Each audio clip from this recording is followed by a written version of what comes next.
Hello friends, ഇന്ന് ഞാൻ വന്നിരിക്കുന്ന ഒരു അടിപൊളി ഒരു അഡാർ സിനിമയുടെ ഒരു റിവ്യൂ ആയിട്ട് വന്നിരിക്കുന്നത്. നിങ്ങൾ ചിലപ്പോൾ ഈ സിനിമ കണ്ടിട്ടില്ലെങ്കിൽ ചിലപ്പോൾ ഏറ്റവും വലിയ നഷ്ടങ്ങളിലൊന്നായിരിക്കും. കാരണം തമിഴിൽ ഈ ഇറങ്ങിയതിൽ 2023 ഇറങ്ങിയൊരു അടിപൊളി സിനിമ എന്ന് പറഞ്ഞാൽ ചിലപ്പോൾ മെയ്യഴകനെ കണ്ടിട്ടില്ലേ? ആ മെയ്യഴകൻ കണ്ടു കഴിഞ്ഞാൽ അതൊരു ഫീൽ ഹിറ്റ് മൂവി. പിന്നെ ടൂറിസ്റ്റ് ഫാമിലി അങ്ങനെയൊക്കെ ഒരു ഫിലിമിൻ്റെ ഒരു ജോണറില്ലേ, അതിനേക്കാളും ഇല്ലെങ്കിൽ ആ ഒരു ചിലപ്പോൾ നമ്മൾ ഈ സിനിമ കണ്ടു കഴിയുമ്പോൾ അവസാനം നമ്മൾ ശരിക്കും ആ സിനിമയുടെ ഒരു ഭാഗമായി തന്നെ മാറും. അത്രയും നല്ലൊരു സിനിമയാണ് ഡാഡ. പിന്നെ ഡാഡിനുള്ള ഡാഡ. അതിലൊരു നമ്മുടെ ഡയറക്ടർ എന്ന് പറയുന്നത് ഗണേഷ് കെ ബാബുവാണ്. ഇതിൽ മ്യൂസിക് ചെയ്തിരിക്കുന്നത് ജെൻ മാർട്ടിനാണ്. ഇതിൻ്റെ എനിക്ക് ഞാൻ ആദ്യം ഈ സിനിമ കണ്ടു തുടങ്ങിയപ്പോൾ എനിക്ക് തോന്നിയെന്നറിയോ, ഇതൊരു ആസ് യൂഷ്വൽ ഒരു ലവ് സ്റ്റോറി മൂവി, ചുമ്മാ പ്രണയിച്ച് അങ്ങനെയൊക്കെ ആവും വിചാരിച്ചു. പക്ഷേ ഒരു ആ ലവ് സീന് കഴിഞ്ഞ് പിന്നെ അവർ ഒരു ചെറിയൊരു രംഗമെല്ലാം കഴിഞ്ഞ് പിന്നെ ഇവർ സെപ്പറേറ്റ് ആവുന്ന ഒരു സമയമുണ്ട്. സെപ്പറേറ്റ് ആവുന്നതൊക്കെ എങ്ങനെയൊക്കെ നിങ്ങൾ സിനിമ കാണുമ്പോൾ അതിൻ്റെ ഒരു ട്വിസ്റ്റൊക്കെ ഉണ്ട്. ആ സെപ്പറേറ്റ് ആവുന്ന സമയം മുതൽ പിന്നെ ഇവർ ആ ഒരു അവസാനം എത്തുന്ന ആ ഒരു ക്ലൈമാക്സിൽ എത്തുന്ന വരെയുള്ള സീനുണ്ടല്ലോ, ശരിക്കും ഒരു സിനിമ നമ്മൾ കാണുന്നതല്ല, ഒരു വ്യക്തി കിടന്ന് അനുഭവിക്കുന്ന ഓരോ ഫീലിങ്സും പിന്നെ അദ്ദേഹം ഇങ്ങനെ ഇതിനെടുക്കുന്ന എഫേർട്ടൊക്കെ കണ്ടുപോകും. ചില സമയത്ത് എനിക്ക് ഈ ജോലിക്ക് വേണ്ടി എടുക്കുന്ന എഫേർട്ടും മകന് വേണ്ടി എടുക്കുന്ന എഫേർട്ടെല്ലാം കാണുമ്പോൾ ഞാൻ ആലോചിച്ചൊരു നമ്മുടെ പേഴ്സ്യൂട്ട് ഓഫ് ഹാപ്പിനെസ് പറഞ്ഞൊരു ഇംഗ്ലീഷ് മൂവി ഉണ്ട്, വിൽ സ്മിത്ത് അഭിനയിച്ചൊരു അസാധ്യ മൂവി.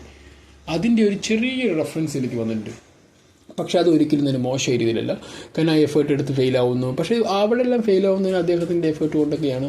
അദ്ദേഹത്തിൻ്റെ എഫേർട്ട് പിന്നെ അങ്ങനെ കുറച്ച് യൂഷ്വൽ ഇത് കൊണ്ടാണ് ആ പേഴ്സ്യൂട്ട് ഓഫ് ഹാപ്പിനെസ് ആണ്. പക്ഷേ ഇതിലൊരു പേഴ്സൺ ചീറ്റിംഗ് ഒക്കെ ആയിട്ട് പോകുന്നു.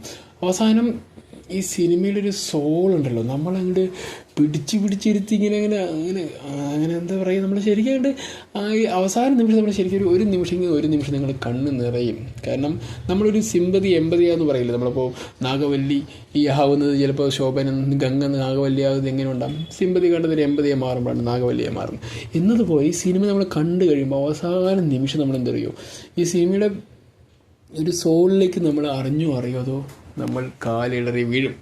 അതാണ് ഇതിൽ എടുത്തു പറയേണ്ട 2 ആക്ടേഴ്സിൻ്റെ പേര്, അപർണ ദാസും പിന്നെ ഇതിൽ നായകനായിട്ട് അഭിനയിച്ചിരിക്കുന്നത് കെവിൻ പറഞ്ഞൊരു കവിൻ എന്നാണ്, കെവിൻ എന്ന് പറയാം.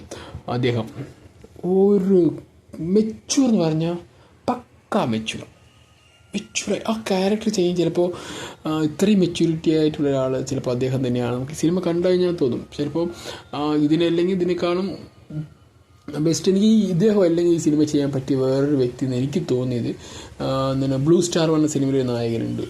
അതിൽ അദ്ദേഹത്തിന് ഈ ക്യാരക്ടർ വളരെ സൂപ്പറായി ചെയ്യാൻ പറ്റും. കാരണം അദ്ദേഹം ഇതിന് വളരെ ആപ്റ്റായിട്ടുള്ള തോന്നിയത്.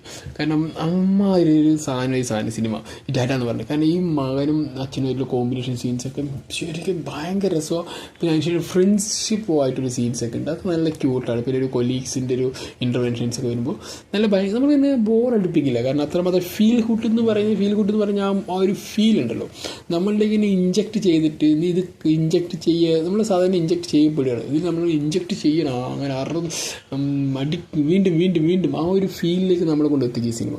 അത്രമാത്രം മനോഹരമായിരുന്നു ഈ സിനിമ. ഗണേഷ് കെ ബാബു എടുത്തിരിക്കുന്നു. അതിൽ അഭിനയിച്ച അപർണദാസ് ആണെങ്കിൽ ഇത്ര മെച്യൂറായിട്ട് ഈ ഒരു ആൾ അഭിനയിക്കുന്നുള്ളത് നമ്മൾ കണ്ടിട്ടുണ്ട്. പക്ഷേ നമ്മൾ മനോഹരം അങ്ങനെയുള്ള സിനിമകളിലെല്ലാം കണ്ടിട്ട് മലയാളത്തിൽ. പക്ഷേ തമിഴിൽ ചെന്നിട്ട് ഇത്രയും ഒരു ചെറിയൊരു റൊമാൻസ് സീൻസ് ഇതിൻ്റെ റൊമാൻസൊക്കെ ചെയ്ത് പിന്നെ അവസാനം ഒരു ക്യാരക്ടറിലേക്ക് പോകുമ്പോൾ ആൾ പക്ക മെച്യൂർ പറഞ്ഞാൽ റിയലി അപ്രീഷിയേറ്റഡ്. ബട്ട് അത്രമാത്രം ഒരു മെച്യൂറായിട്ടുള്ളൊരു ആക്ടേഴ്സ് നമുക്ക് ഇതിൽ കാണാനും പറ്റും. ആ കുഞ്ഞിൻ്റെയൊക്കെ ഒരു പ്രസൻസ് ഉണ്ടല്ലോ, അപ്പോൾ വെരി നൈസാണ്. പിന്നെ ഇതിൽ ചെറിയൊരു കുഞ്ഞു കോമഡിയൊക്കെ ഉണ്ട്. ആ കോമഡിയൊക്കെ ആണെങ്കിലും നമ്മളൊക്കെ ഭയങ്കരമായിട്ട് ഒരു ഫ്രഷ് ആയിട്ടുള്ള കോമഡിയൊക്കെ ആയാലും ചെറിയൊരു ഫ്രഷൊക്കെ വരും. പിന്നെ ബാക്കിയുള്ളൊരു ക്ലീഷ ഉണ്ടെങ്കിൽ പോലും പക്ഷെ അതൊന്നും നമ്മൾക്ക് ബാധിക്കില്ല. ഈ സിനിമയുടെ സോൾ അതൊന്നും ബാധിക്കുന്നില്ല. പക്ഷെ അത്രമാത്രം മനോഹരമായിട്ടാണ് ഗണേഷ് കെ ബാബു ഈ സിനിമ എടുത്തു വെച്ചിരിക്കുന്നത്. അപർണദാസ് ആയിക്കോട്ടെ, കവിൻ ആയിക്കോട്ടെ, പിന്നെ ഇതിൻ്റെ കൊലീഗ്സായിട്ട് അഭിനയിച്ചവരും വളരെ നല്ല രീതിയിൽ അഭിനയിച്ചിട്ടുണ്ട്. പറയുകയാണെങ്കിൽ ഫ്യൂസി, മോണിക്ക, ചിന്നക്കൊട്ടള, പിന്നെ ഹാരിഷ്, അങ്ങനെ പ്രദീപ് ആൻ്റണി, അദ്ദേഹം സൂപ്പർ. അദ്ദേഹമാണ് ഇതിൽ ചെറിയൊരു കോമഡിക്കാരി ചെയ്യാൻ ഉദ്ദേശിക്കുന്നത്. പക്ഷേ അടിപൊളിയായിട്ടുണ്ട്. പിന്നെ കുഞ്ഞുങ്ങളെ അഭിനയിച്ചിട്ടുള്ള കുട്ടികളാണെങ്കിലും ആ ഒരു കുഞ്ഞു സോ ക്യൂട്ട്. അവസാനം ആ സീനൊക്കെ ഉണ്ടല്ലോ, അവസാനത്തെ ക്ലൈമാക്സ് സീൻ എന്ന് പറയുന്നത് ശരിക്കും നമ്മളിങ്ങനെ ശരി കണ്ണ് നിറഞ്ഞു പോകുന്നു. ഞാൻ വെറുതെ പറഞ്ഞു, നിങ്ങൾ ഈ സിനിമയിൽ നിങ്ങൾ ഒരു ഡിസ്റ്റർബൻസ് ഇല്ലാതെ നിങ്ങൾ ഈ സിനിമ മാത്രം കേന്ദ്രീകരിച്ച് കാണുകയാണെങ്കിൽ, നിങ്ങൾക്ക് വേറെ പ്രശ്നം വേറെ ഒന്നും മൈൻഡില്ലാതെ വളരെ സിമ്പിളായി നിന്ന് കാണുകയാണെങ്കിൽ ഈ സിനിമ നിങ്ങൾ ഭയങ്കരമായിട്ട് എൻജോയ് ചെയ്യും. പറഞ്ഞാൽ ഒരു സംശയം. കാരണം നമ്മൾ ടൂറിസ്റ്റ് ഫാമിലിയും മെയ്യനൊക്കെ എൻജോയ് ചെയ്തിട്ടില്ലേ, അതിലേക്ക് തന്നെ ഒരു ഇമോഷണൽ കണക്റ്റ് ചെറിയ അവസാനം വെച്ച് കണക്ട് ചെയ്ത് നമ്മളിങ്ങനെ ഇരുത്തും. പക്ഷെ അപ്പോഴും നമ്മളെയൊന്നും ഒരിക്കലും തന്നെ ഒരു കണ്ണിൽ നിന്ന് വെള്ളം വീഴാനുള്ള സാധനം വരുത്തിയിട്ടില്ല. പക്ഷേ ഇത് കണ്ടത് നമ്മൾ കണ്ണിൽ നിന്ന് വെള്ളം വീഴും ഉറപ്പാണ്. കാരണം വീണിരിക്കും. അത്ര മനോഹരമായിട്ട് ഈ സിനിമ എടുത്തിരിക്കുന്നത്. നിങ്ങൾ ഈ സിനിമ കാണാൻ പറ്റുകയാണെങ്കിൽ കാണും. കാരണം ഇത് ഇപ്പോഴും അവൈലബിൾ ആണ്, നമ്മുടെ പ്ലാറ്റ്ഫോമിൽ അവൈലബിൾ ആണ്. നിങ്ങൾക്കിത് ഡൗൺലോഡ് ചെയ്യാൻ പറ്റുന്നതാണ്. എവിടെ നിങ്ങൾക്ക് ഡൗൺലോഡ് ചെയ്യാം, ഇല്ലെങ്കിൽ നിങ്ങൾക്ക് ഏതെങ്കിലും OTT പ്ലാറ്റ്ഫോമിൽ കാണാം. ഇത് പക്ഷേ ഈ സിനിമ കാണാതിരിക്കുന്ന ഒരു പക്ഷേ നല്ല സിനിമ ഇഷ്ടപ്പെടുന്നവർക്ക് ഈ സിനിമ കാണാതിരിക്കുന്നത് ചിലപ്പോൾ ഒരു പിന്നീട് നിങ്ങൾക്ക് ഒരു റിഗ്രറ്റ് തോന്നാൻ സാധ്യതയുണ്ട്. കാരണം അത്ര മനോഹരമായിട്ടാണ് ഈ തമിഴ് സിനിമയിൽ ചില സാധനങ്ങളൊക്കെ വരുന്നത് ഭയങ്കര ക്യൂട്ടാണ്. നമ്മളെ പിടിച്ചിങ്ങനെ ഇരുത്തി കൊണ്ട് അങ്ങനെ എന്താ പറയുന്നത് എൻജോയ് ചെയ്യിപ്പിക്കില്ല. ആ ഒരു സാധനം ഈ സിനിമയിൽ ഞാൻ വളരെ എൻജോയ് ചെയ്തിട്ട് ഈ സിനിമ നിങ്ങൾ ചുമ്മാ കാണാൻ വേണ്ടിയും ഇല്ലാണ്ട് വ്യൂവേഴ്സിൻ്റെ എണ്ണം കൂട്ടാൻ വേണ്ടിയിട്ടൊന്നുമല്ല.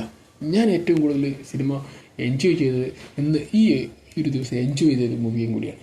ഭയങ്കര കൂൾ മൈൻഡാണ് കണ്ടപ്പോൾ. നമ്മൾക്കിപ്പോൾ അപ്പോൾ നിങ്ങളൊരു അച്ഛനോ വലിയ ഫാമിലിയൊക്കെ ആയിട്ട് നിങ്ങൾ കുറച്ചുകൂടി കണക്റ്റഡ് ആണെങ്കിൽ നിങ്ങൾക്ക് ഈ ഫീലിങ്സ് ഉണ്ടല്ലോ പെട്ടെന്ന് കണക്ട് ചെയ്യിപ്പോൾ. നമ്മൾ സാധാരണ എല്ലാവരും ഫാമിലിയിൽ കണക്റ്റഡ് ആയിരിക്കും, എന്നിരുന്നാലും ഇത് കുറച്ചുകൂടി നമ്മൾ അറ്റാച്ച് ചെയ്യിപ്പിക്കും. ഇപ്പോൾ ഒരു മകനൊക്കെ ഉള്ള ആളുകളാണ് ഈ സിനിമ കാണുന്നതെങ്കിൽ കുറച്ചുകൂടി അവരെന്താ പറയുക ഇമോഷണലി അതിൽ കുറച്ചുകൂടി ബ്ലെൻഡ് ആവാനുള്ള സാധ്യത ഏറ്റവും കൂടുതൽ 100% ബ്ലെൻഡ് ആവും. കാരണം അവർക്ക് മോനോ മോളോ അങ്ങനെ മക്കളാരും ഉള്ള ഒരാളൊക്കെ ആണെങ്കിൽ അവർക്ക് കുറച്ചുകൂടി പിന്നെയും സെൻഡ് ആവും.